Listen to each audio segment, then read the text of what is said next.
Good, Yeah. good, yeah. I'm just Power on and wondering off at 10 if o'clock, that's but gonna be for the most part, seas or nobody knew. Yeah, They had to put in generators for, their lights were off Okay. too. yeah, yeah, well, and Jake's mother-in-law had bought all these I live solar there. lights, and Okay, I go, what the so, heck are we gonna okay, do with so all we'll these just solar flip lights? And that then, to local like, cameras. 5 days out, we realized power's going off at 10 Okay. o'clock that It was night. scheduled. But what about with But this wedding was scheduled before the power outage. But it all worked, it worked good. Any pair of glasses. Um,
Are you ready, Chair? And you got your mic back on? Are we ready?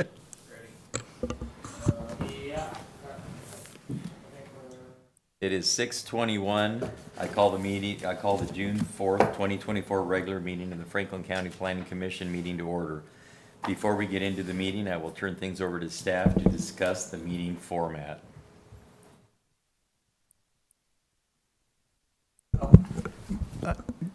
So tonight's meeting will be conducted through a hybrid in-person online meeting platform. Should an individual planning commissioner become unexpectedly disconnected, please rejoin the meeting at your first opportunity. The record will reflect your attendance. The meeting will be paused for up to 10 minutes to address technical difficulties. If they cannot be resolved within 10 minutes, then meeting will proceed so long as a quorum of planning commissioners are present. Please mute when not speaking. If you wish to comment or need clarification on public hearing item, please send us an email at planninginquiry@franklincountywa.gov before the public comment period closes. Once public comment period has closed on said item, comments will not be included as part of the discussion. To those in attendance, please remember to speak into microphones when addressing staff or public comment/testimonies. Will planning staff please call roll and announce whether or not we have a quorum? Mike Kraus, Here. Mike Vincent, Remy DeRue, Here. Melinda Didier, Mark DeRuiter, Here. Manny Gutierrez, Stacy Knifton. Here. Mr. Chair, we do have a quorum. Will staff in attendance please introduce yourselves? Derek Broughton, Planning and Building Director. Aaron Gunderson, Planner 2. Ryan Nelson, Planner 1. Okay, I will now lead us in Pledge of Allegiance. Pledge allegiance to the flag of the United States of America, to the republic for which it stands, one nation, under God, indivisible, with liberty and justice for all. I will entertain a motion to approve the agenda for tonight's meeting. Move to approve. Second. It has been moved by Commissioner DeRue and seconded by Commissioner DeRuiter. That's too close. All in favor, please signify by saying aye. Aye. Aye. Motion passes. I will entertain a motion to approve the minutes from the May 7, 2024 meeting. Move to approve. Second. It's been moved by Commissioner DeRue and seconded by Commissioner DeRuiter. All in favor, signify by saying aye. Aye. Aye. Motion passes. It is now time for the public hearing portion of our meeting. Good evening and welcome. I will turn things briefly over to our staff host who will go over the ground rules for tonight's hearing. So here are the ground rules for tonight's hybrid hearing.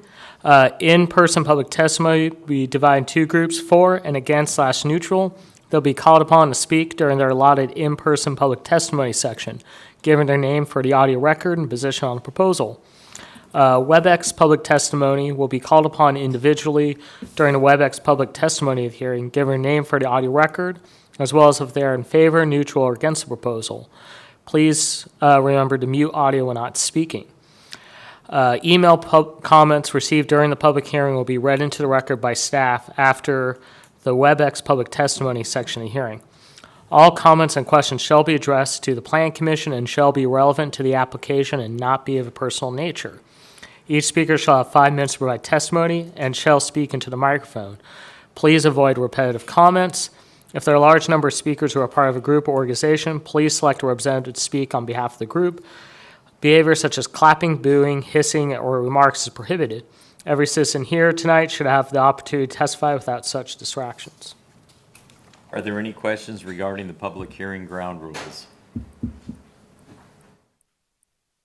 Turning for a moment to our commission members, let us keep in mind that we are prohibited by law from communicating with members of the public on this subject, matters of these hearings except in these hearings.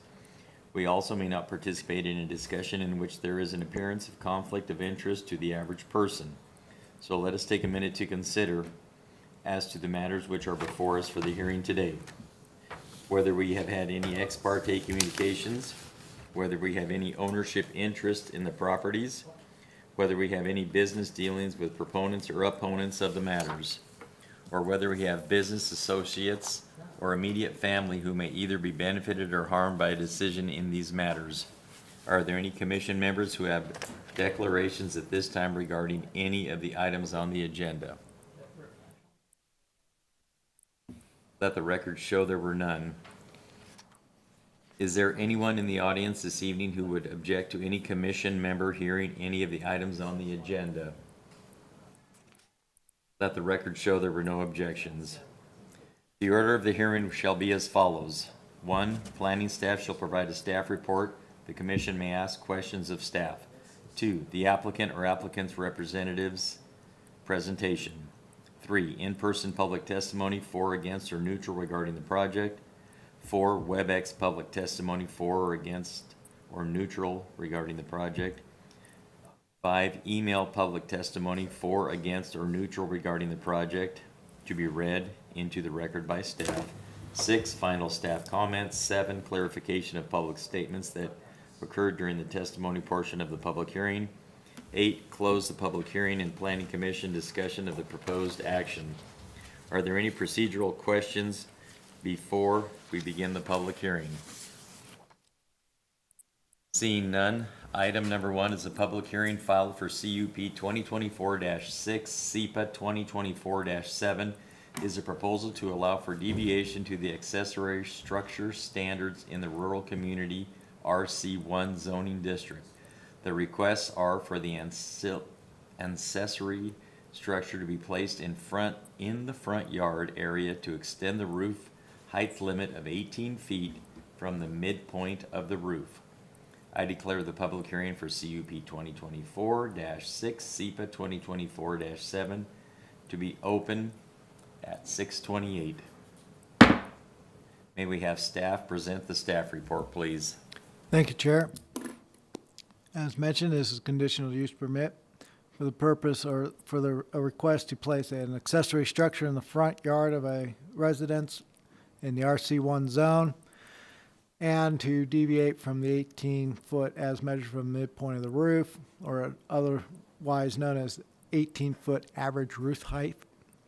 So, the address 461 John Mullen Trail, Pasco, Washington. Parcel number is 124300117. As mentioned, it's RC1 rural community. Rural shoreline development is the comp plan designation, and the property size is approximately 1.99 acres. The location is east of Columbia River Road and Self Landing comes around and wraps, so it's actually lies between Self Landings between the river and this, but it's to the Self Landings to the east of the property. It's east and south of Self Landing Road, depending on what aspect of the orientation you're referencing, and it's west of the Columbia River Road. As mentioned, construction and placement of accessory dwelling in the front yard, as well as they submitted later. And that's why this got a little delayed. It was on the agenda for in May. It got delayed because they deviated from the height, so they amended their application, and that's where we are today. Approximately, the structure being proposed is 5,700 square feet. So this is the subject area. It's Self Landing. Comes up there and wraps around. Then the river is right here. So, because it is not actually truly abutting the river, it has to go through the CUP process. If this, let's say this was the river and this property were abutting it, then they could build in the front yard. But because of the way this is set up, the river is actually located right about here. But because of that road, it's not considered to be fronting. That aside, even if it were, they deviated from the height request. That said, it's not uncommon. And that, but we also have this process for conditional use permits. In the future, that may change when we update the zoning code, but, you know, we'll see how that all plays out. This is a shot of the site. This house, they're building, I think that might be his house. If I That is remember the right. house. Yeah, that's his house. It's under construction. You can't generally start an accessory structure until you have the primary under construction.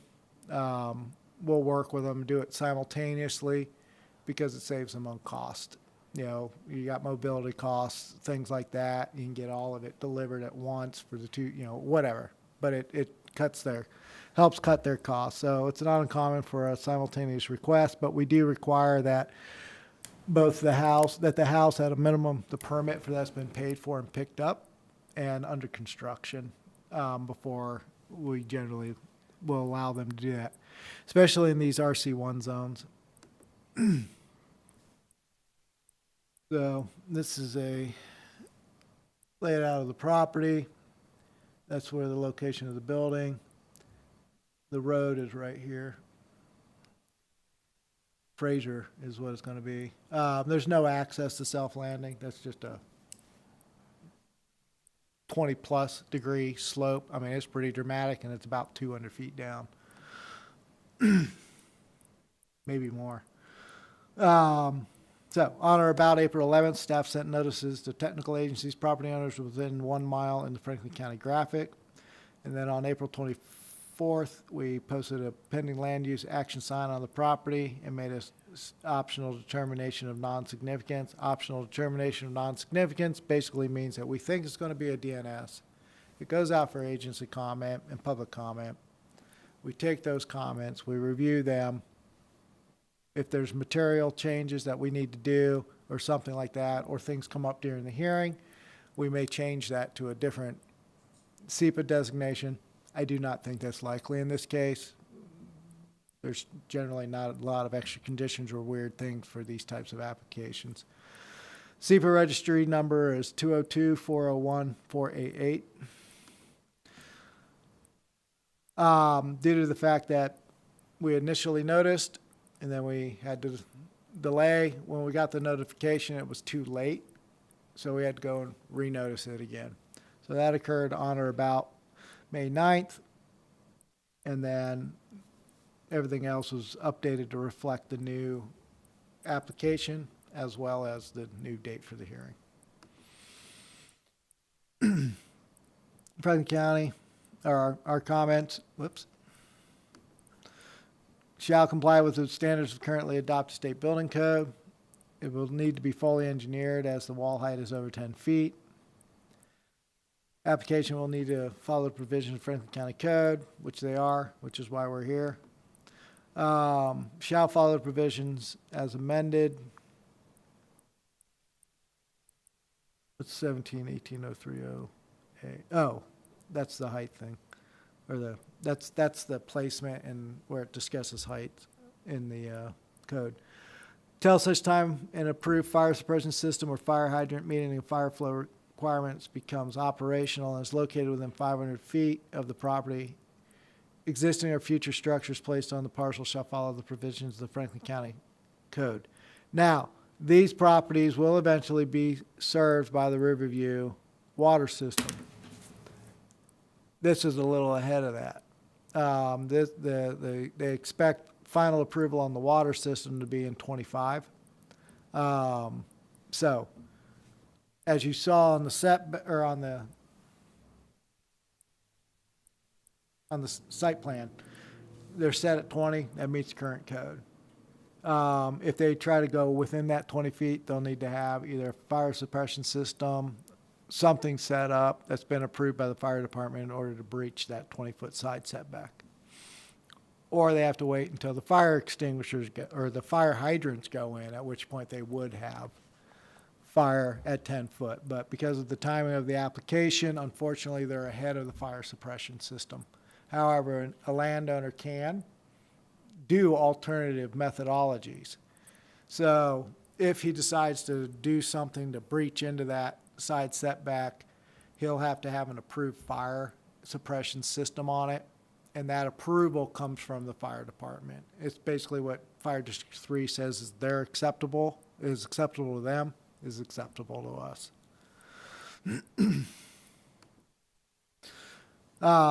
Franklin County Public Works, pretty standard. Approach permit will be required, which they've already actually got because of the house. All that probably went at the same time. And any utility extensions crossing Franklin County roads will be addressed at the time of application. Department of Ecology sent their form letter. If you're doing this, then you need to do that. And it's a bunch of different ifs and thens.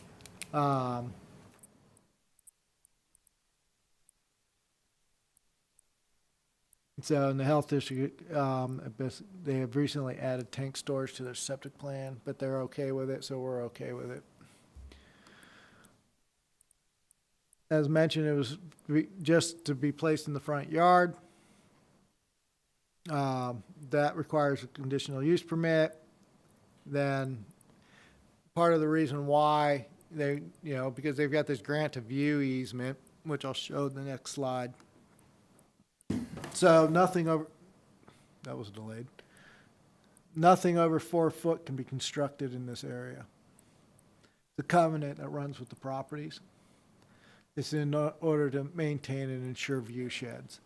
You also have a pretty gnarly slope starting right there. So, but because of this road and because of this parcel, we can't claim it to be fronting on the river. Another site plan. Access points, basically. Single access, split on the property.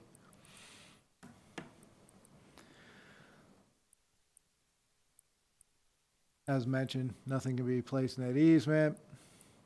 Oh, I'm sorry, it's 5 feet for fences.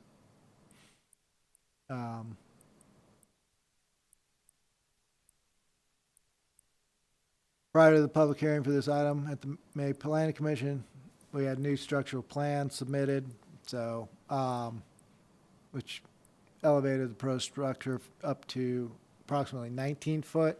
We can flex to some degree, if you're like 18.3, something like that. We're probably not going to worry about it too much, but once you get over 6 foot over, it's just, we can't consider it slop or anything like that.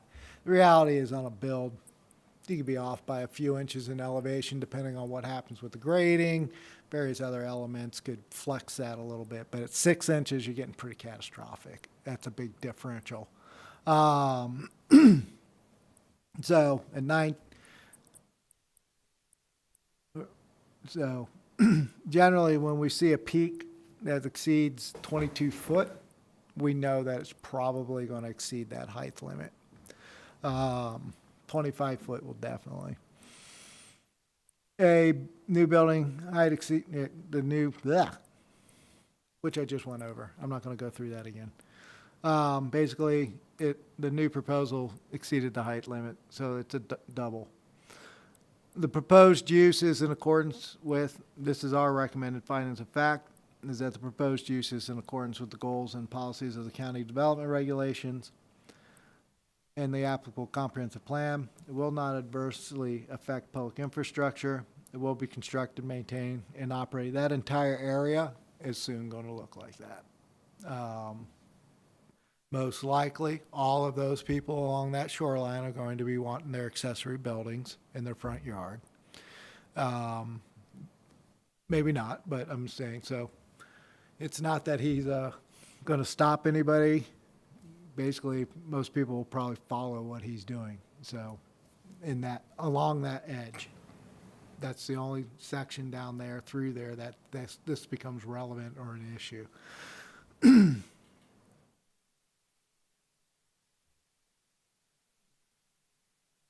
It's not going to be any more objectionable. It's an accessory structure. We got them everywhere. And it's a personal storage building, basically. It's not going to endanger the health and safety any more than any other residential use would. In addition to the standard CUP language, the applicant shall comply with the requirements from the following agencies: Washington Department of Ecology, Franklin County Public Works, Benton Franklin Health District, and the Franklin County Planning and Building Department. And I do have a suggested motion, and I'm happy to answer any questions. I don't know if we're entitled to know this, and you said something, it's just private storage is what the building is? It's personal storage. Yeah, it's whatever people do when they, I mean, some people use them for shops, some people use them to store But it's vehicles. completely detached? Yes, Okay.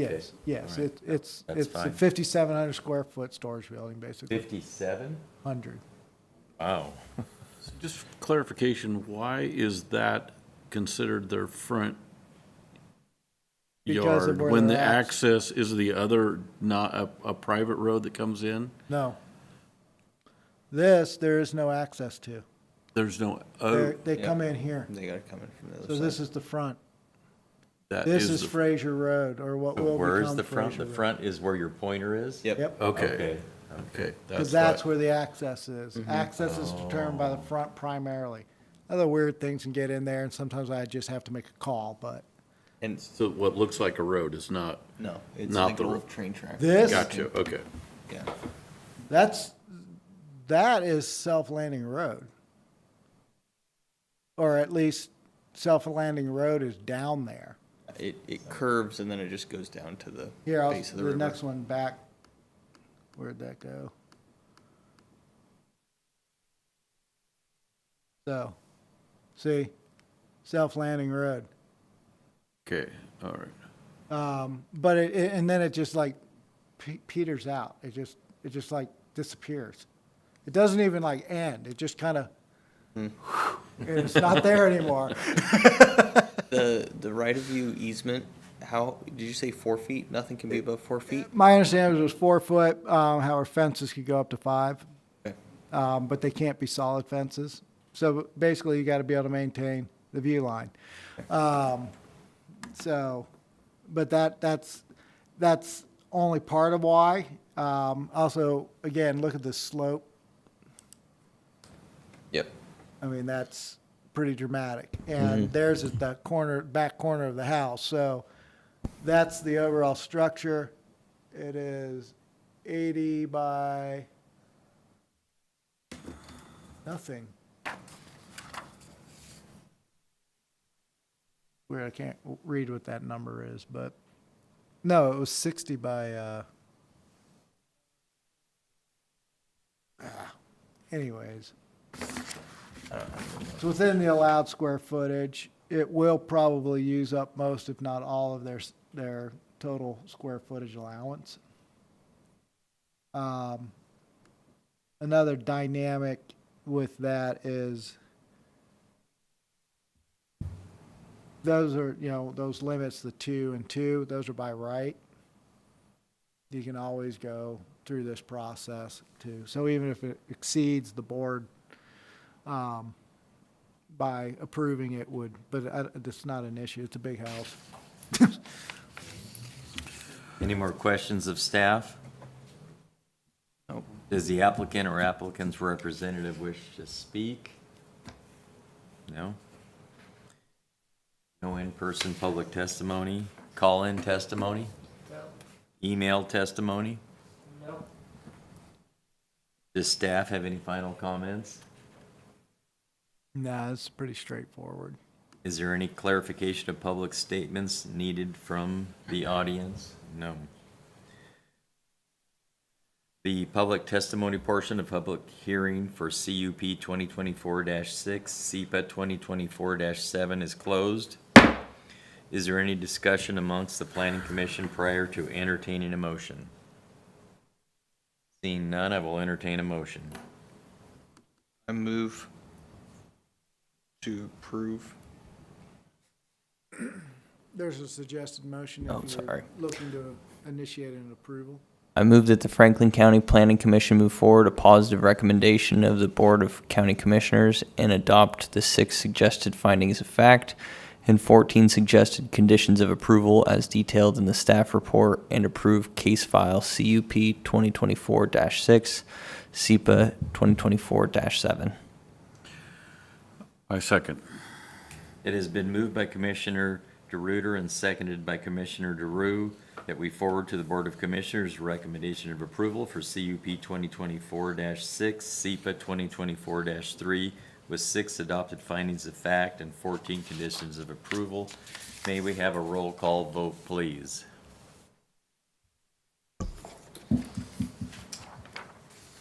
Mike Corrales, Yes. Remy Drew, Yes. Stacy Knifton, Yes. Mark DeRuiter. Yes. The motion has been approved. Okay. Item number 2. Item number 2 is a public hearing for CUP 2024-7, SEPA 2024-8 is a proposal to allow for the development of a new 154-foot wireless communication tower and a 2,500-foot facility. I declare the public hearing for CUP 2024-7, SEPA 2024-8 to be open at 6:47. May we have staff present the staff report, please?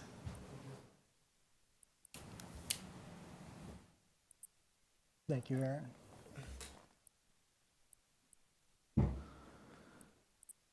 Yes, this is conditional use submitted by, okay, sorry. This is for a wireless communication tower.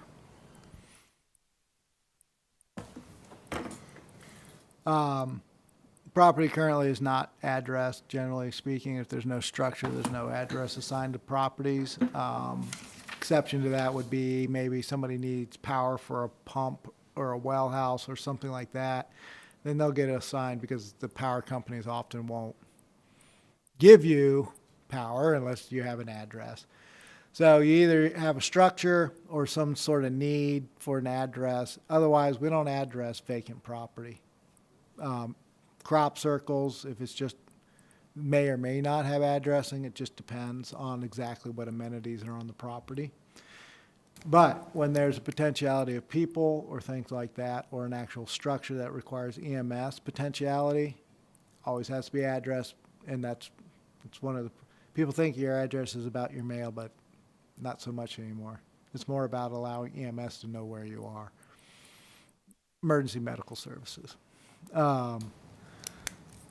Same with your access. We don't care if you ride a horse to your house. I don't care. However, the fire department needs to be able to get there. And that's what your access design standards are based on, is fire response, not some need or want of the county. We don't care how you get to your house, but EMS has to be able to get there. Anyways, parcel number is 110-180-057. Zoning is agricultural production 20. And comp plan designation agricultural. And the current property size of the parcel is approximately 78.11 acres. Located west of Martindale Road, south of Pasco Colotis Road, and north of Snake River. They are seeking to build a wireless communication facility, otherwise known as a cell tower, to include a new 154-foot lattice tower that will support up to 4 cell phone carriers. Area to be used is approximately 2,500 square feet of the site, and that'll be for the cell tower and support equipment. And it's a 154-foot steel lattice tower, security fencing, and an emergency backup propane generator. And that's the property. Okay. Guessing it's going there. This will tell us more. And yes, it is.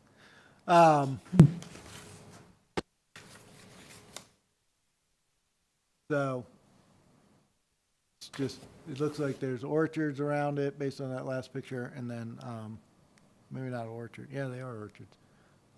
But yeah, there's the cell site, proposed cell site. These are shots of the property. Now, as part of the okay, so there's a multi-stage process that's involved in wireless facilities. The first thing they have to do is show a need. So you don't get to just willy-nilly build cell towers. There has to be a purpose for it. You have to show a need. Second, you have to show that that need cannot be accomplished or accommodated through an existing structure. Let's say AT&T builds a cell tower, and you'll notice earlier it talks about with up to 4 different carriers. The more carriers you have, the more height you're allowed to get. Or you're required. You go to this height, you shall. Now, those 4 carriers are not going to be, in the case of this hypothetical tower I'm talking about, they've got 4, well, you got AT&T, right, the original people that built the tower. Then you got these 4 other ones. Or maybe you'll have 3, whatever. The point is those overages, those extras, are for other cell people to use.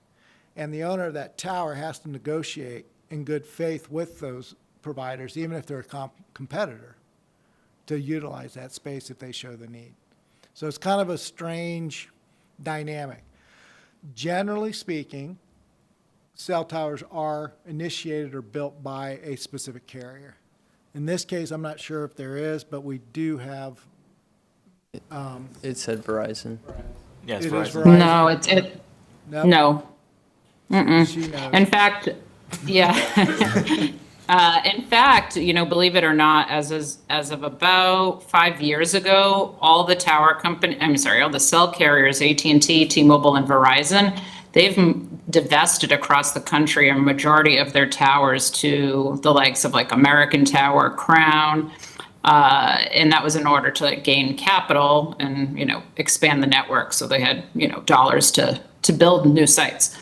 But this one is actually going to be owned by a tower company called Horizon. And this is another typical thing in the carrier world now where when an RF engineer says, I need a tower right there in that field, that's a coverage spot for us. They hire people like me to work with you and the landlords, and they appoint a BTS, a build-to-suit tower company. So Horizon will own the tower. They'll pay all the rent. They'll maintain it, and Verizon will be the first co-locator. And they will openly market. In fact, they really want to market it because they're paying a lot of money to build it. They definitely want to attract the likes of, AT&T, T-Mobile, Dish Wireless, whoever's playing these days, to co-locate on that tower. Yep. Okay. Yep. So, So, as part of there was one thing you said that wasn't accurate. It is actually just a monopole. It's not a self-support lattice tower. your application. It's in the draw. It's in the indicated- draw. We're only going by what we had in the application. So are you now telling me that the application doesn't match up with what was the project description? I have my zoning drawings in front of me right now, and I'm very certain it's a monopole. Well, monopoles are better anyway. This is. It is. It really is. It's less obtrusive. I mean, when you head from Seattle to, it's a monopole. So I Yeah, okay. apologize for that. Yeah, it's not No a problem. lattice. I don't know where that description came from. What I want to Well, there's a lot of them out there. Yeah, what I want to explain right now is kind of how our process works. So, what we do is, once it's been determined that there's a need, which they have to submit documents to us that show this, and that's what these are. So, this area right here is what we would normally, call dead zone or whatever. They're not getting signal, or it's not good if they are getting it. So they have petitioned to site a tower there to create a new coverage area.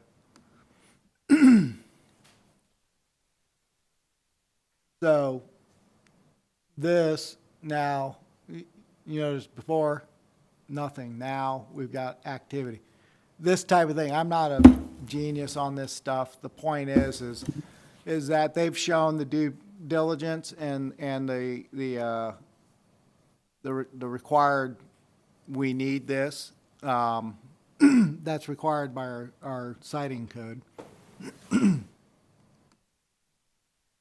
So on or about May 2nd, 2024, staff sent notices to technical agents, property owners within 1 mile in the Franklin County Graphic. They also posted a pending land use action sign on the property on May 22nd, 2024. They made a SEPA determination of non-significance, SEPA registry 202-401-860. Public Works will require a access permit. Bonneville Power Administration found that a proposal will not directly impact BPA facilities, so they do not have any issues associated with that. That can get weird if they do. The proposed use is in accordance with goals and policies of the county development regulations.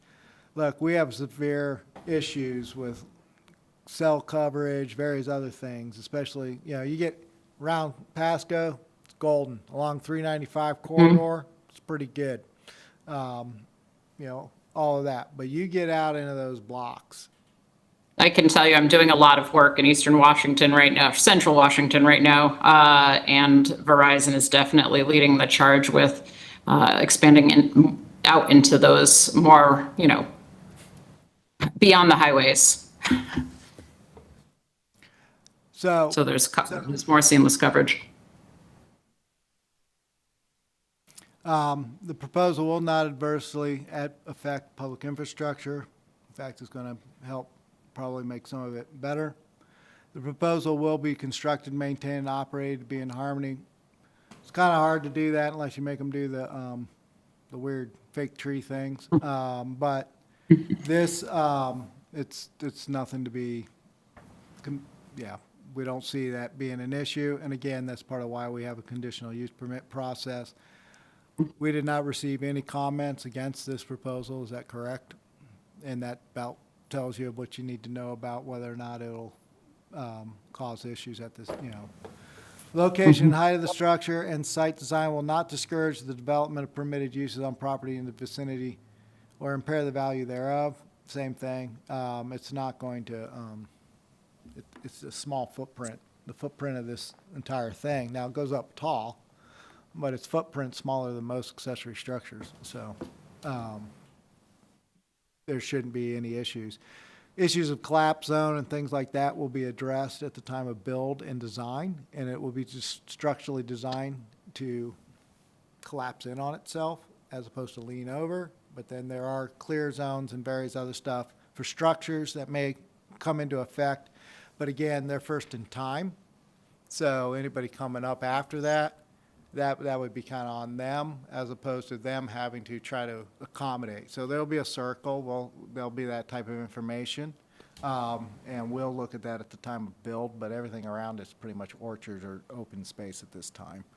So it's not like somebody would be, it's not like there's a house and they're building this thing right next to them. That's not how it's done.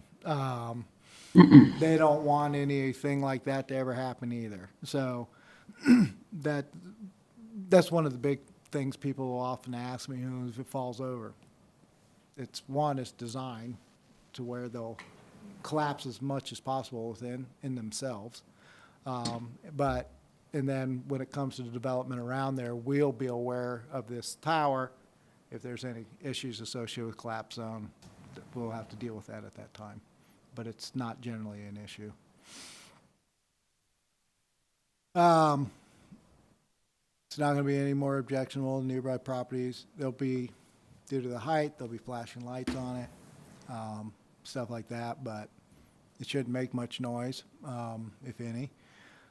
Occasionally, there may be guys going, or folks going in and out for maintenance and upkeep and things like that. They will have a responsibility to ensure that the site is maintained, doesn't get overgrown and things like that, but there shouldn't be a lot of traffic or activity on that. They just don't generally require that. Upgrades or additional Cell providers going onto the tower will, of course, have construction equipment out there doing their thing. But again, that's all they do it pretty fast when the structure's already up. And the proposal will not endanger the public health, safety, or general welfare if located where proposed. That's part of what they do, and that's part of what we do to make sure that, yeah, this is compatible. So in addition to the standard CUP language, the WCF shall at all times comply with the standards established in Franklin County Code 17.66.100, including meeting current standards of Federal Aviation Administration, the Federal Communication Commission regarding tower lighting, marking, and interference. Each company has their own they buy bandwidths and stuff, and nobody's allowed to interfere with somebody else's stuff. Statement signed by the applicant and landowner agreeing to negotiate in good faith to facilitate co-location of additional communication providers on the tower and site. And a signed statement by the applicant owner that they agree to remove the facility within 90 days after abandonment. These are all standard requirements. All storm drainage shall be retained on site and controlled by way of drainage wells, rye wells, French drains, or other means as approved by the county engineer. A fence shall be provided around the cell tower and equipment. It shall not be less than 6 feet in height, and access to the tower shall be through a locked gate. Exterior lighting shall be directed on site so as not to interfere with the comfort and repose of a journey. So, obviously, we got the aviation lights and stuff. That's not what we're talking about. We're talking about spotlights and stuff like that, lighting up the yard. That stuff needs to be aimed down. The halo of that light shall not exceed off the property. The current parcel size is approximately 78.11 gross acres and 2,500 square feet of the property to be used for the project site. If the property is later adjusted through a boundary line adjustment or short plat to where it would affect the project site, a new conditional use permit may be required. It's all a matter on the specifics of that application. If they're just making it bigger and they're not doing anything and it's not really that significant for some reason, or they're making it smaller, probably not going to trigger anything. However, if they're expanding that footprint in order to add a bunch of new equipment or something weird like that, that might trigger it. Depends on exactly what it is. But generally speaking, if it does not increase the capacity, so in other words, if whatever they're doing doesn't change the material aspects of the project, look, as technology advances and changes, there may be a requirement to swap out and upgrade ground equipment, and that could trigger a need to expand the footprint, but that wouldn't trigger the need for a new CUP. But if they were doing something strange or there's new technologies that allow them to add a fifth or a sixth carrier, that's a different dynamic. That's a material change. So at that point, that would come back to us. They'll need to comply with the requirements and recommendations of the Franklin County Public Works Department, comply with conditions for access and parking, comply with conditions for occupancy and uses. And I am happy to answer any questions. I have a suggested motion. Any questions? I've got a question. There's an airstrip that's fairly close by. It's fairly out of sight. Is there any deterrence on where it might be located in proximity to that airstrip? Nope. No, and actually I wanted to let you know that with our application, we had submitted the notice of proposed construction to the FAA, and that should be in the file somewhere. The determination found no obstructions that warranted any lighting. So you actually will not have any marking or lighting on this tower per the FAA. Well, we'll see. Because there's also DOD, and I got to go check their standards. But anyways, Okay. yeah. So Well, if anything comes up, we'll go through building permit and design, like you said, so yep. can address that there. Any more questions of staff? Does the applicant or applicant's representative wish to say anything else? Okay, No, just one other thing. You mentioned the downlighting for the lighting inside of the cell site. I just recently answered a similar question at a hearing a few weeks ago in Tyson. So just to clarify, the fence that will be surrounding it is 6 feet high, and the only lighting inside the compound is a tech light that's on a timer. So it's mounted to the cabinets themselves, which are lower than the fence itself. So definitely lighting will be very minimal. A tech visits maybe once a month, and they usually do not visit at night unless there's an actual problem with the site. So thank you. no issues expected with lighting. Is there any in-person public testimony? No. Any call-in public testimony? No. Any email public testimony? No. Does staff have any final comments? No. Nope. Is there any clarification of public statements needed by anyone from the audience? No. The public testimony portion for public hearing CUP 2024-7, SEPA 2024-8 is closed. Is there any discussion amongst the Planning Commission prior to entertaining a motion? Seeing none, I will entertain a motion.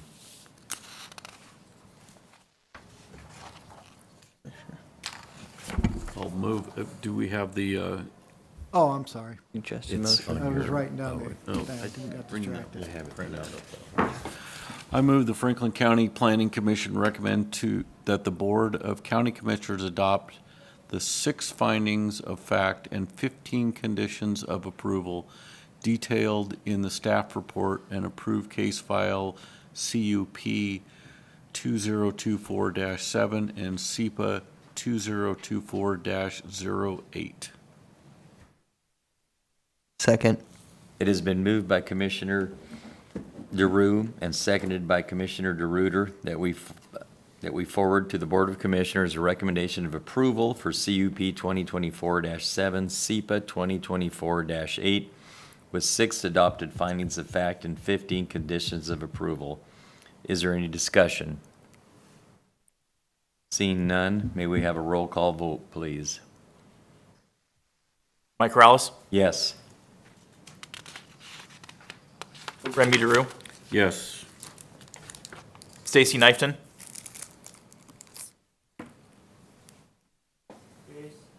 Stacy, you there? Yes. Was that an answer to that you're still there, or your official vote? My official vote, and I'm still here. And we can hear them. Mark DeRuiter? Yes. Mr. Chair, the motion has been approved. Thank you. Okay, we're done. Now we have a workshop. Yeah, she's gonna be about 10 minutes. 5-10 minutes. Okay, there's no other business. We're going to do everything else besides her. Is there any other business? No. Preview of upcoming planning commission for the next meeting?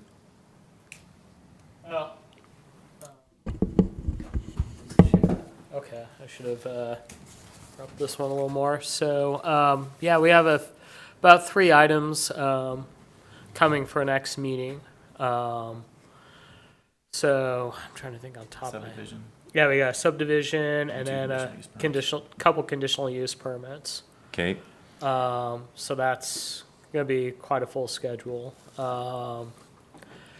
Let's see.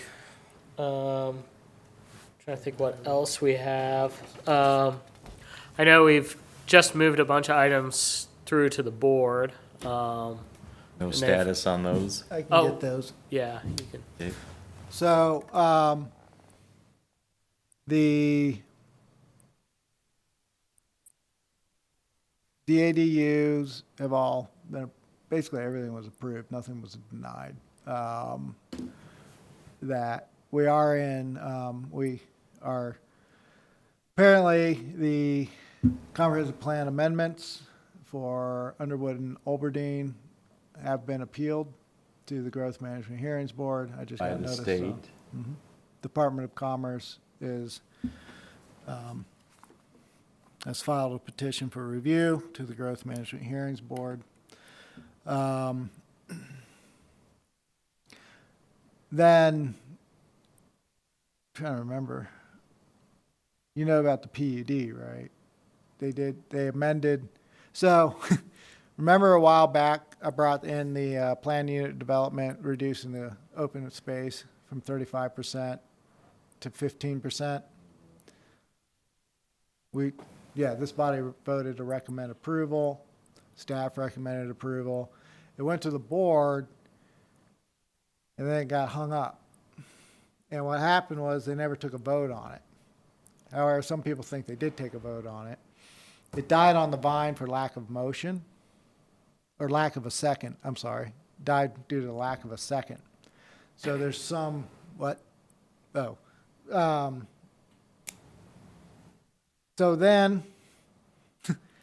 the applicant requested, hey, one, was final action taken? Well, technically, no. So requested that it be brought back. It was brought back, and the board approved it.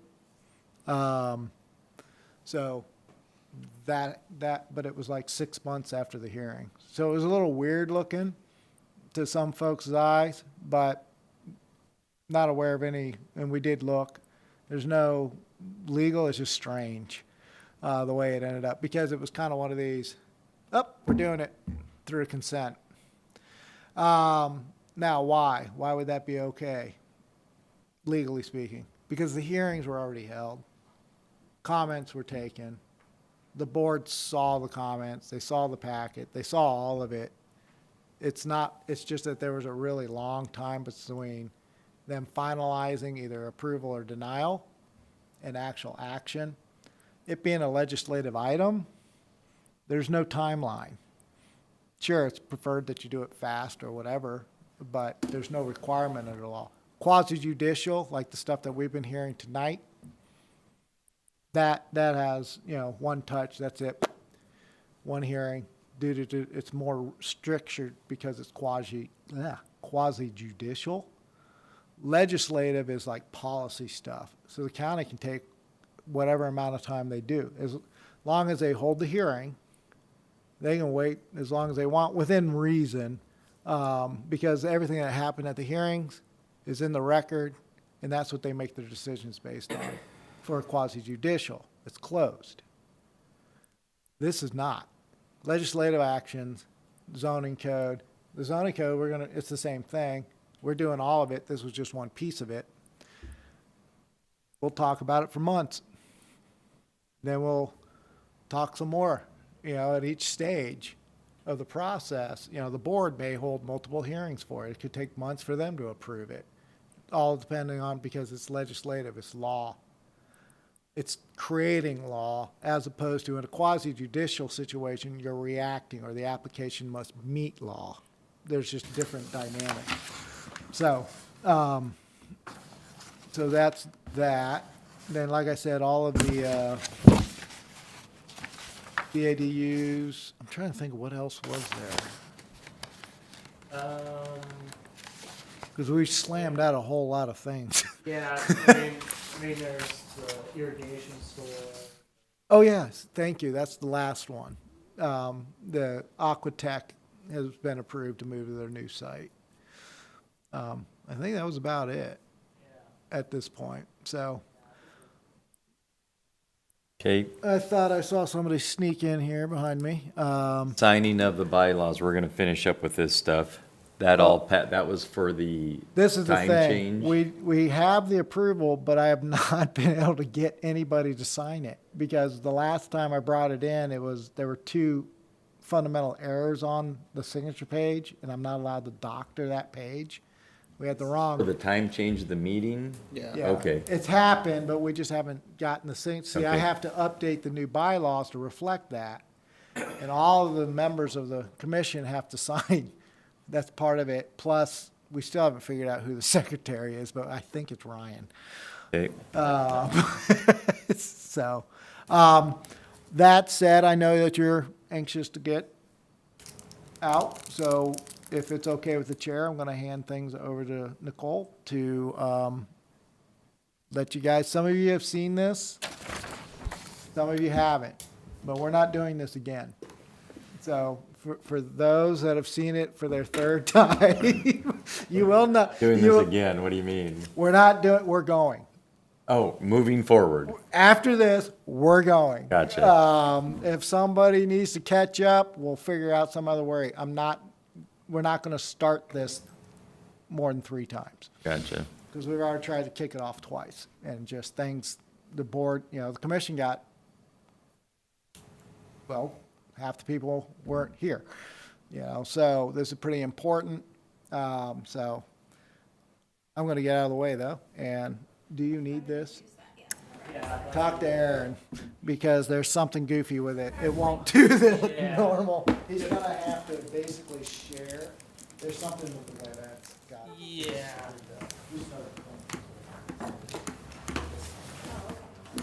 I was still used to it. You guys Yeah, set that's what it. I figured, but I knew that you had a child event, and I'm not gonna. No, we had put it on the calendar for 6, but I. You thought she was wrong? Yeah, I still thought so. Nope. But for all these But I'm not gonna interfere with somebody wanting to go see their kids sing at something.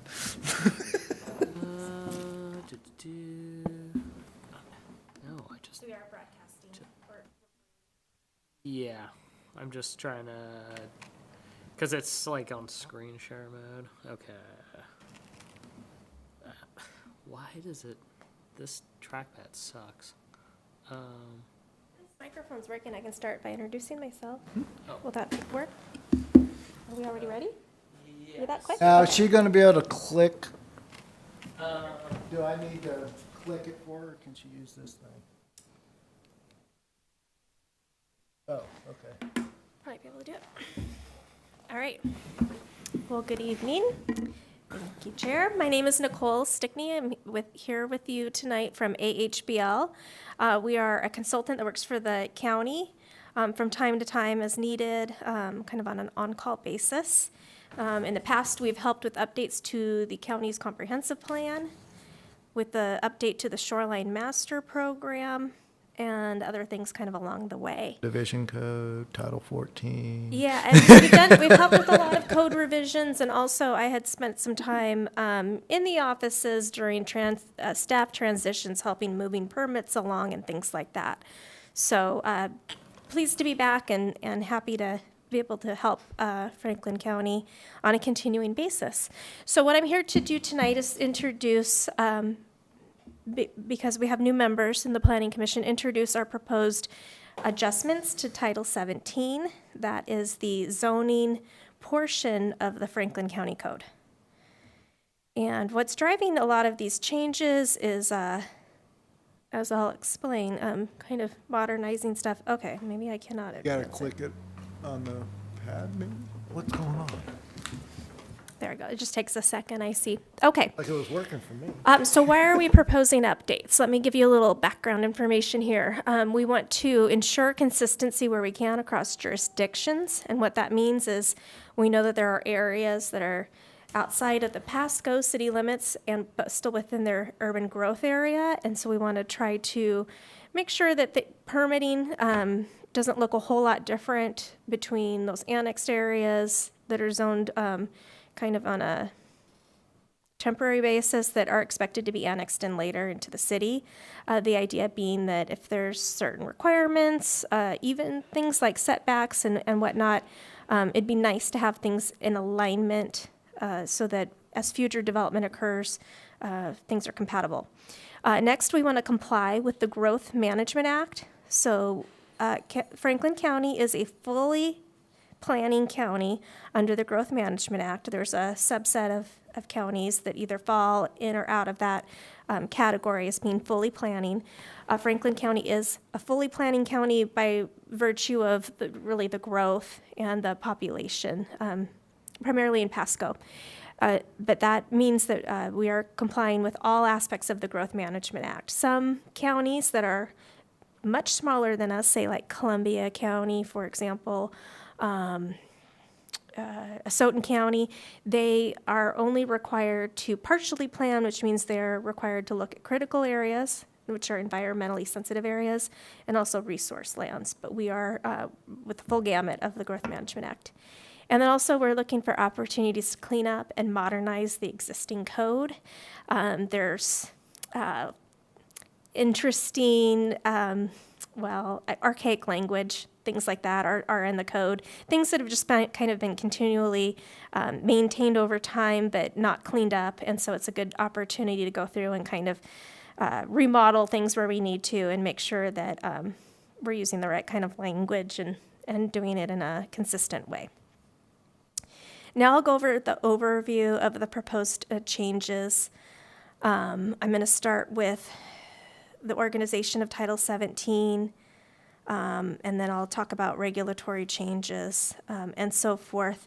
One thing I want to share with you is that we have prepared redlined proposed changes to the code, but also to accompany that, we've done a synopsis. I think it's about 2 pages. Was that distributed with this evening's packet? I don't think it was. I don't believe it was with this evening's, but Okay, it's Yeah, on the record, and we we'll can get get that it. provided to the new members so you can read up on it. But my introduction will give you the lead into what you'll see.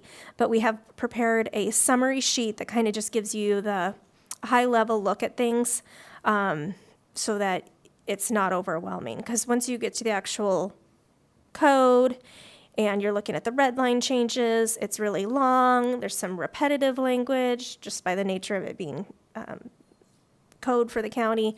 So we just try to streamline things and make it easy for you to understand. Let's see, regulatory changes. So there have been some changes kind of around the state to different things that we needed to account for. So we've done that. Process improvements was an important part of what we were looking at for our Title 17 proposed changes. We wanted to make sure that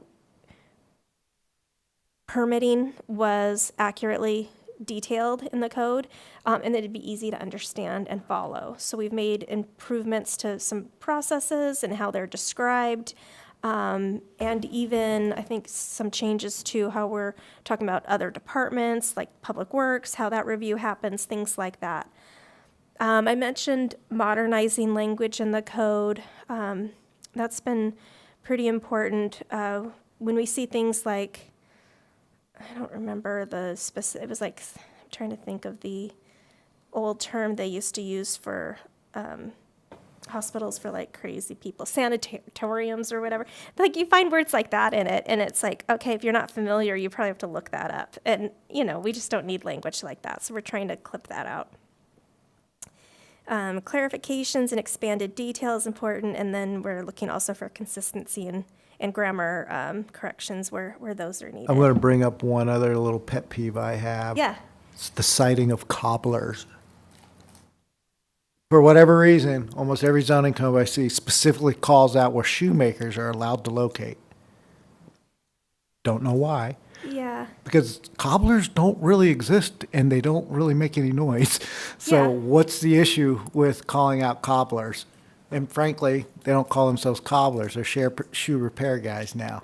Yeah, but things that were, could be Locksmiths, smelly, for example, would be regulated. Another example I can think of that's kind of old school is 1-hour photo booths. There used to be even drive-in 1-hour photo booths back in the day. Well, obviously no one's running those operations any longer. So yeah, we try to clear that stuff out and just remove kind of the dead weight. The next couple slides that I'll go through, there's 14 in a series. I'll just kind of walk through these key changes. These are really the takeaways in terms of what you'd need to know as a planning commission member about what we're proposing to do in terms of these changes. This is the stuff that really kind of makes a difference in terms of allowed uses or regulatory framework in the county, differences in terms of how permitting occurs. So I'll go through each of these, and I want to emphasize that some of them are, they kind of fit in different categories, but I'll in all cases, we're trying to align the code with the comprehensive plan. So that's always at the forefront of what we're doing. And the other thing I'd like to emphasize is that this is a legislative change. This is not a quasi-judicial matter. So what that means is if you have a business relationship with somebody, or you have someone who's interested in talking to you about your role as a planning commission member in relation to these code changes, that's totally cool. That is fine to do, and you have no issues with that. I mention that because sometimes folks can get a little confused or even reluctant to talk to people about these types of changes, because many times on the Planning Commission, you look at permits, like conditional use permits, or you look at rezoning. Those are quasi-judicial matters, and those are things that you don't want to have outside communications on, because those are opportunities for with a public hearing for a certain type of review under that quasi-judicial umbrella, like acting as though a judge would make that decision. Is what that means. This is on the totally other side of things. This is legislative, so this is policy making, and it's fair game to talk about it. In fact, we would encourage you to talk about it and be really open about it, and look for opinions and do research and whatever, however you'd like to approach this. Fair game. Okay, so the first proposed change I'd like to talk to you about is accessory dwelling units. We are proposing to remove the requirement that one dwelling be owner-occupied for 8 months, and we are also proposing to remove a prohibition on renting of rooms for attached ADUs.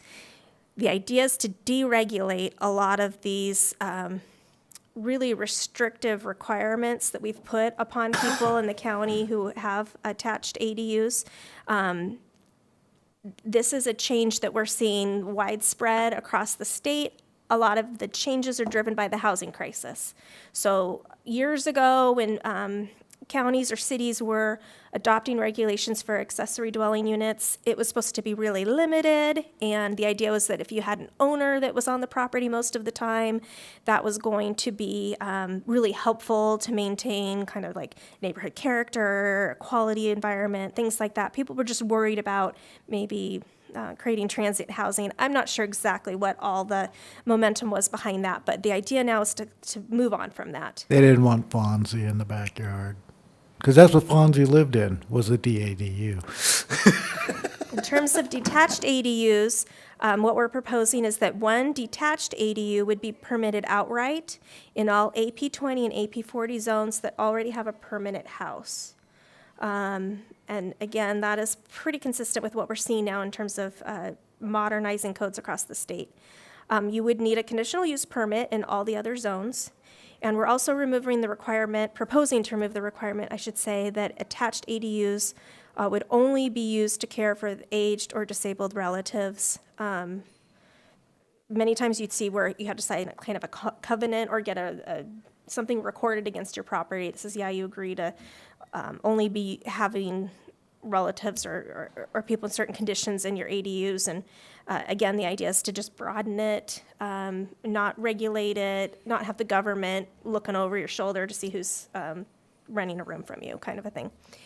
And then I should explain, when I go through these slides, you'll see the exact section that we're referencing off to the right-hand side, just to be very clear.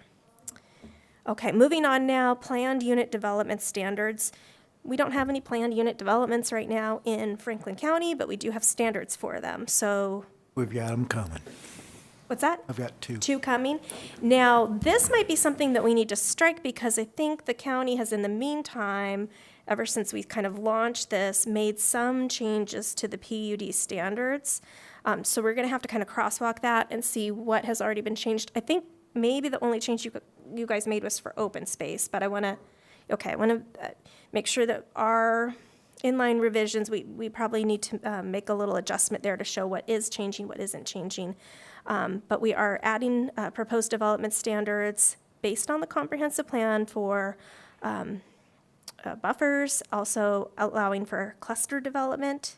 So that's basically where you would move your density to one section of a larger piece of land and leave another area open for open space or to protect an environmental area, things like that. And also we're looking at low impact site design elements to it. That really has to do with stormwater. Just, there's nothing in our code that says you can't do cluster development. The issue is that it doesn't, if you don't think about these things and you don't see them in writing, you just won't think about them. And we'll have more clarification. When you read the PUD, it's a little odd. And it doesn't tell you a lot. It tells you a lot of, well, this would be neat, or, it's just, it's a strange thing.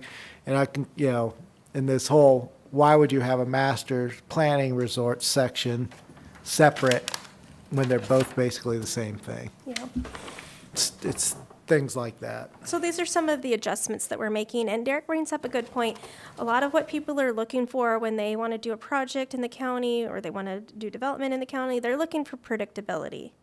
They're looking for consistency. So the more that we can incorporate in some benchmarks for those types of things, just solid ground for everybody to work off of, that's usually quite helpful. On the other hand, there should be opportunities for flexibility when required, and so we try to make sure we balance between those different objectives. Electric vehicle infrastructure. This seemed like a really new thing a couple years ago, and now it's like, of course we should have this. So there's actually a state law that says, I think a while back, the county should have made a couple of little changes, and we just want to make sure we catch up on that. So we're adding a new section to address the state law requirements for electrical vehicle infrastructure. This will include the placement requirements and design specifics about it. Technology is always improving and changing, so we're trying to keep it broad enough to account for some of those things. And what I would want you to know about that is that electric vehicle infrastructure would be allowed as a primary permitted use in all non-residentially zoned areas. So even out in the ag areas, anything that's not residential, they could put in an EV charging station. So in a neighborhood area where it's zoned, say, RC1, you wouldn't be able to see that unless it's just, somebody's private. We're talking about public stations here. They're allowed everywhere else. Moving on, public facilities, that is in section, this would be a new section that we'd be adding, and that would be organized under 1766-112. What we're looking to do is to add this new section to address the state law, which has requirements for central public facilities. Oh, EPFs. I'm sorry? EPFs, yeah. That's what you're saying. Never Yes. mind. Yeah. So what we're looking at doing is being specific about what the application requirements are, what are the criteria for review, and what are the siting requirements. Now, sometimes these essential public facilities are difficult to cite. Something that might be characterized as an essential public facility could be like a wastewater treatment facility. Prison, dump, airport. Go ahead. Prisons, dumps, airports, anything that is determined to be a need, hence essential, and it's a public need, and then, so that's what that stands for. These are interesting things. Basically what happens is entities determine, when I say entities, I mean like government, there's thresholds, there's requirements, population things, and this and that and these and those that cause a need for certain levels of service and certain facilities.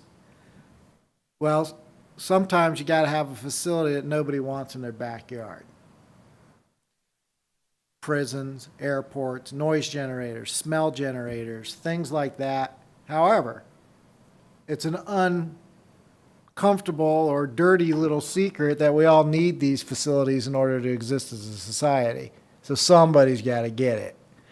So I've been through a couple of these processes. There's, first, of course, the agency or entity will come and go, hey, can we? And then the community will go yes or no. If they say yes, everything goes forward. If they say no, then it can kick into a process to where a group looks at different, and it's called site selection, potential viable communities. Again, they reach out to the community and they go, hey, Are you cool with us coming in? Let us tell you why you want us. I know you got these drawbacks, but here's the positives. Say all of those communities go, nope. Then what happens is they'll go through another process and then they'll pick a site. And then that's where it goes. Now, what I just did was a gross simplification of the process. This takes years, usually, and it goes through, and I think it's the legislature that in the end finally makes that decision. But we don't even speak to it, which means that we have to follow whatever they do there if it ever occurs. But this area is going to be a target for that type of stuff. We have large areas of open space. We have a high population, or it's growing. We're centralized. So, you know, there's a reason Connell was chosen by the Department of Corrections for that location. One, they may have gotten permission or guidance. You know, like, yeah, come, we want you to come here. But it's also, they need facilities that are strategically located throughout the state. They've got one in Spokane, well, Airway Heights. They've got one here, you know, and that's these types of needs and stuff. Well, guess what? If our population keeps going up, crime keeps going up, they actually start paying for OPD, Offices of Public Defense, we may need more prisons. And if that happens, then the odds are pretty low on that one, but airports maybe, or whatever. And we don't know what they're going to start determining, especially with regard to electrical infrastructure systems. Some of those may become like windmills. I could see evolving into EPFs if, you know, it's like, well, we need the energy. Well, they kind of already put those in their own category through Right, the I mean, I'm siting talking. facility, but Yeah, but battery storage facilities. that's a good one. Yeah, for clean So, power. but that's what Right. you're referring to, you know, it's kind of a weird process, but you need to have the regulations in place just so people understand what's going on. And plus, I think it's a requirement that we have regulations in place. Yeah. The only other thing I would add to that is rest assured that there would be mitigation and Oh, the yeah. impacts need to be looked at. There's a whole process for that. The other thing is I know sometimes with these, Get money. yeah, with these projects, they'll sweeten the pot. So Connell, they got their water system upsized. They gained some capacity that they could use for non-prison purposes. There's a lot of public art in town. I believe that's all related to the development of the prison up there. So Like, yeah. they try to make sure that, They'll get pilt. In that process, do Yeah. we have the ability to protect all the other public entities? Because say in the instance of Connell, the city was well protected. The school district is another large impacted that had got nothing out of the whole thing. So do we make sure in the process that we're looking at all the impacted?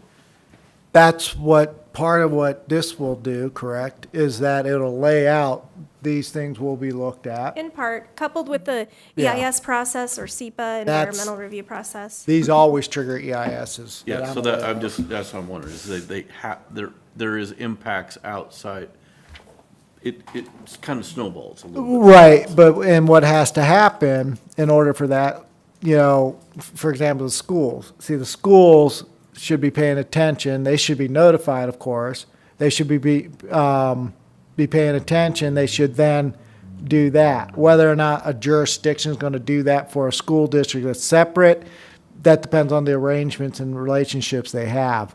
But yes, that is what is supposed to happen, especially during the EIS process, is They at least have a seat at the table to, entities have a way to. at least, yeah, articulate the potential negative impacts. And then, and frankly, my experience is they understand that, these entities understand that, and there's programs and funding set up to accommodate it, to where they'll help. Whether you're going to get, but they're also not going to let you rake them over the coals and take them to the cleaners, you know, it's, my opinion, it's usually a wash. The benefit, but it depends. My experience is primarily with airports and prisons, not other types of EPFs. You know, so some of those could just be hell and not groovy. But again, if you don't want the facility, there's things you can do to some degree. But in the end, one place will get picked. And once that decision's been made, and then a couple steps after that, it's over. It's common. There's nothing you can do about it. Even in this case, if the county commissioner said, we really don't want that facility in this county, at some point, if the state decides this is what they're going to do, and they have tried to mitigate it, It can, in theory, go that way. I am not aware of a modern one that went like that. I mean, there'd be a resistance at first, but we'll do this, we'll do that. They'll usually, hey, you know, I'm not going to fight it anymore. Well, and the other thing I would point to is that Growth Management Act, it goes back to the year 1990. So we've been planning under that paradigm for a long time.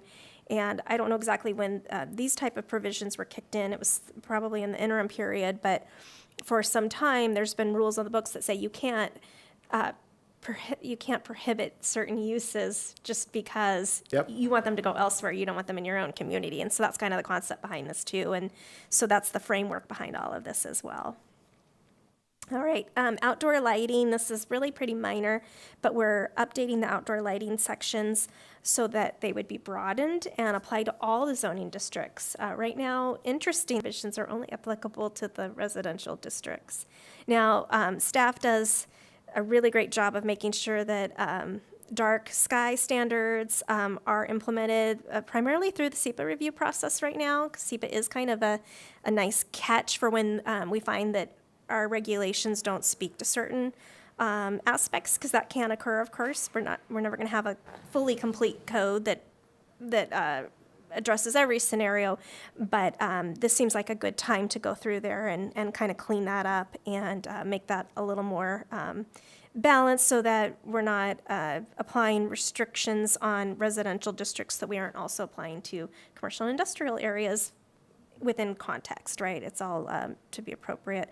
Lighting can be a difficult thing because safety and security is important, but we just know that lights don't need to pour up into the night sky. They can be shielded or directed downward, and that's really what the objective is about. Next, setbacks for pools and hot tubs. We are looking to revise that section to clarify what the setbacks are.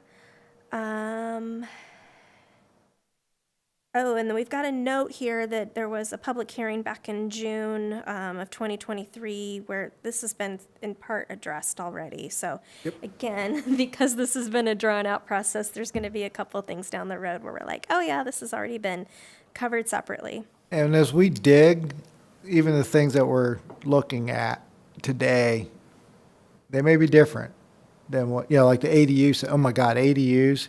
There's gobs and gobs of new legislation regarding ADUs, what you can and can't, and this and that and these and those. Good for you, good for them, good, for the jurisdictions, what they can and cannot do. So we'll be hitting that thing and to make sure. But the key is just what Nicole said, deregulating as much as possible and getting out of people's lives. And another point I would make is that it's good to do revisions every now and so often to your code. So over time, the list is going to get longer and longer of things you want to clean up or that you need to change. So you clear that list, you make some changes, and then the list is going to start all over again. So you're never going to be fully complete, but if you are able to work efficiently as a planning commission, get your recommendation off to the Board of County Commissioners, if we can get this process through, then we're staying up to date, and that's why this remains very important. Okay, pawn and secondhand shops. We want to remove that section entirely. These should just be wrapped in with retail establishments. There shouldn't be any distinction in the zoning code. A lot of cities for some time had a lot of ways that they would kind of regulate pawns or secondhand shops separately than regular retail, and that was because maybe they wanted to elevate their downtown zoning area, or you know, maybe different motivations that they had. But when we look at the county code, we just don't see any reason to have this called out separately. The zoning map, we notice that it doesn't refer to the GIS zoning data set as being the official zoning map. Instead, it kind of is old school. It talks about really a paper copy map, and I don't think they print it and sign it or anymore. So we maintain this on our geographical information system, and so we'll make a reference to that as appropriate. Factory assembled homes is the next topic here. What we're looking to do is we're proposing that we require site build and factory assembled homes that are in rural, residential, and the rural settlement areas. And those are two distinct land use classifications on the land use map. Those would need to be built on poured concrete or masonry block foundations. The idea here is that factory assembled homes can be required to meet the same standards as site-built homes with regard to that requirement. And that isn't countywide, that's just for those rural, residential, and rural settlement areas. So those are the areas where maybe there's a historic hamlet, crossroads community, that sort of thing. That's typically where we find those. Eltopia, Basin City. Yes. Non-conforming uses and catastrophic events. So, what this has to do with is, what if your house burns down? What if, we don't have tornadoes here, but, you know, what if some act of nature took out a house, something like that? We have a provision right now that says you have to get a, what does it say? Oh, we're adding a provision, excuse me, that says that if your house burns down and it was non-conforming, which means it didn't meet the current zoning requirements, you've got to get your permit to replace it, and then you have to get the repairs done within the 12 months of that event. Now, I'm using this example of what if your house burns down as kind of one particular case, but this could be any type of non-conforming use. So this could be like something was grandfathered in from before, it's no longer allowed. Say, let's come up with a good example. If I just spout something off, I might not do well at that. Well, let's just say like a school, right? Let's say, okay, we used to allow a school in this area, and then it got rezoned, and now it's not, we don't allow schools anymore, but there's still an old school there. If something happened to it, they'd have to get the repairs done within these timeframes. That's all it's saying. And this would be in the section about maintenance, damage, repairs, and restoration under the chapter or umbrella of non-conforming uses. When you hear non-conforming use, just think of a grandfathered use situation. Proposed change number 11 pertains to design standards and xeriscaping. We are updating the standards to provide more clarity, expand the different options for fencing, and allow xeriscape frontage landscaping. That would be under section 1774050, design standards. Right now, we don't have provisions for that. It's sort of interesting because not all of Franklin County is irrigated, right? And people may even just prefer to not have an irrigated frontage area. They might prefer to have drought-tolerant landscaping or do something different. So this is just broadening options and choices. Now this is kind of interesting. The lawyers do not like it when we put recommendations in code. However, what we're proposing to do, I think, is not super earth-shattering. We just wanted to adopt the Mid-Columbia Community Forestry Council's recommended tree list as a list of the county's recommended trees. So this is not a have to. This is nothing that anybody would be even like, we wouldn't check a permit or anything like that. We just wanted to incorporate that by reference so that if somebody said, hey, Derek, what trees do you guys recommend? You'd be like, oh, well, our code already spells that out. It's a recommendation. You can go to that list if you want.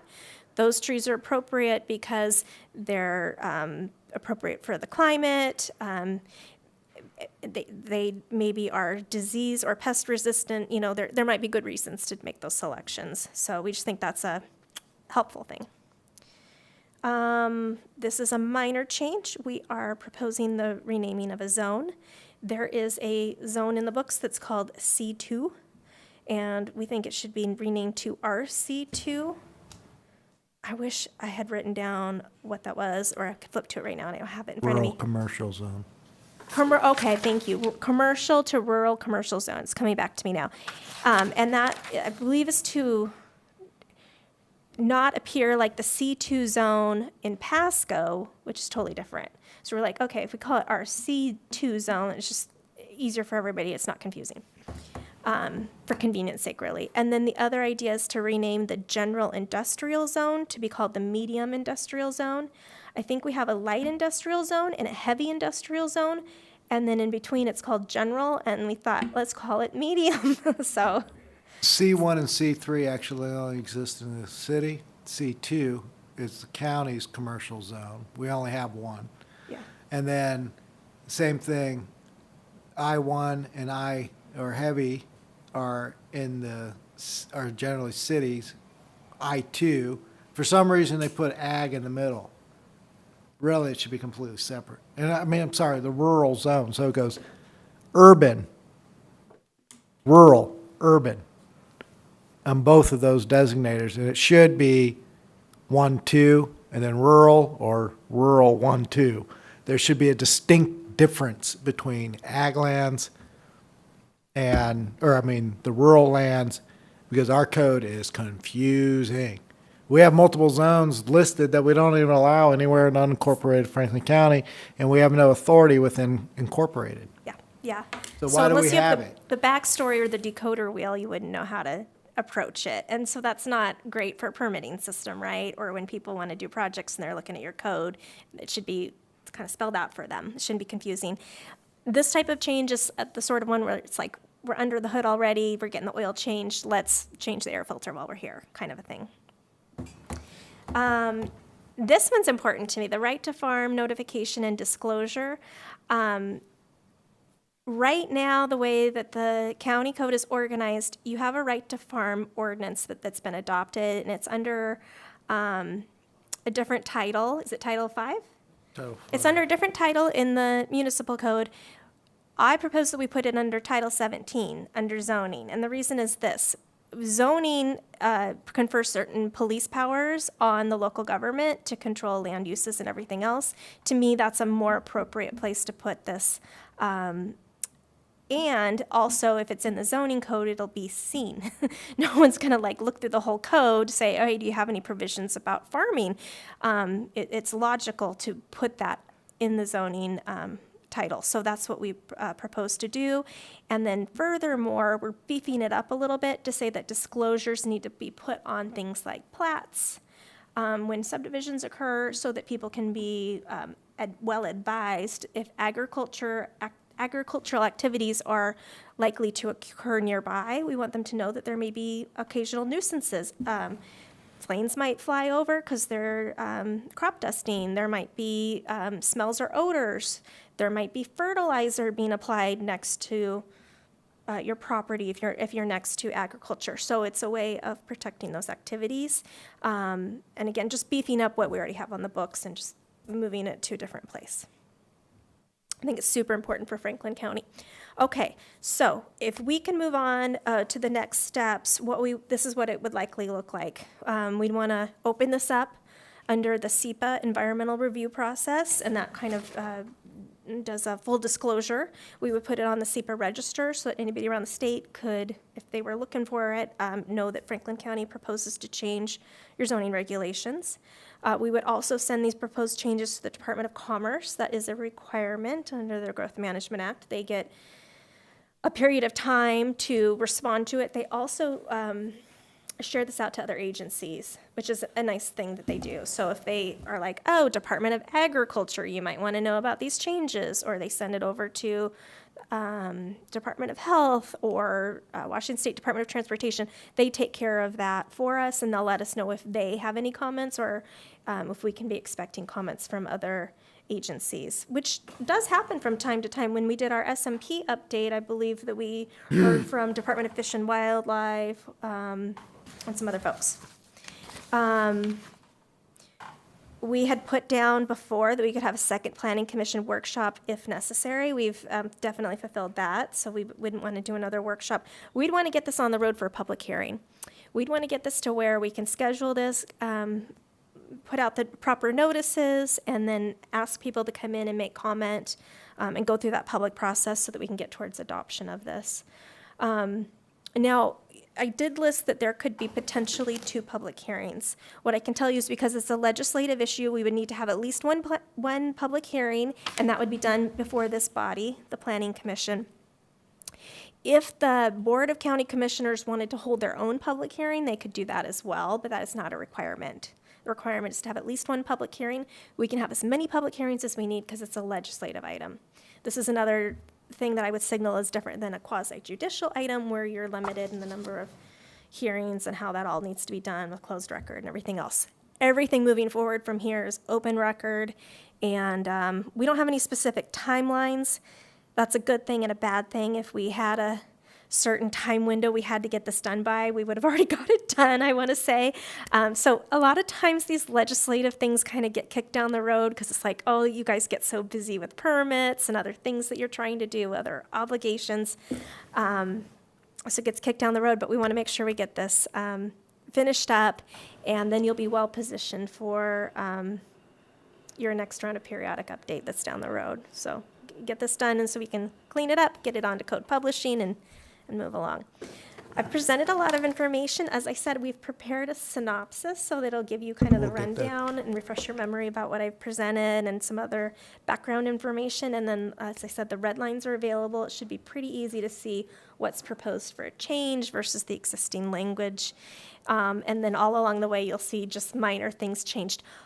The last thing I would say, though, is if you are a person who likes to pore over things like capitalization and all of that, save your time, because no matter how we capitalize or don't capitalize things, at the end of the day, code publishing, they really don't capitalize many words at all. So once it gets actually codified and put up on the website and becomes official, we've wasted our time changing capitalization and going through the whole thing. So with that one exception, I would encourage you to go through it, find anything that you think needs adjusted or attention paid to, and we can get that worked into the process as we proceed forward. I'd be happy to answer any questions, and I thank you, Mr. Chairman, for your time. Thank you. That was very clear and understandable. Good. I'm assuming in this, the blue is new version Oh, you and the do have it red in is front of you. striking. Let me look at it real quick. What? He's asking about it. He's got it. And Red is, red is being stricken, blue is new? That's correct. yep. Okay. If it's got a, yeah, yep. You may see other colors, but generally speaking, the red, if it's got a line through it, if it's underlined, the new stuff. Because sometimes it'll change. I don't know if this one did it. We don't have the different colors in there from different comments. I usually will save it in such a way that, It doesn't. and do then I that. send it to you that way to print out. So I'm pretty sure you might see other colors in there, but hopefully you don't. Hopefully it's just either blue or red, just to keep things very clear. That's what it appears. Yeah, okay. But yeah, usually because the red's stricken out, isn't it literally stricken? It is stricken. Yeah, and then the new text is underlined. Underlined, yeah. Yeah. Regardless of what color, that's what you'll see. Okay. Stricken and underlined. Okay. Thank you very Okay, much. thank you very much. Thank you, Nicole. Meeting adjourned at 8 o'clock. And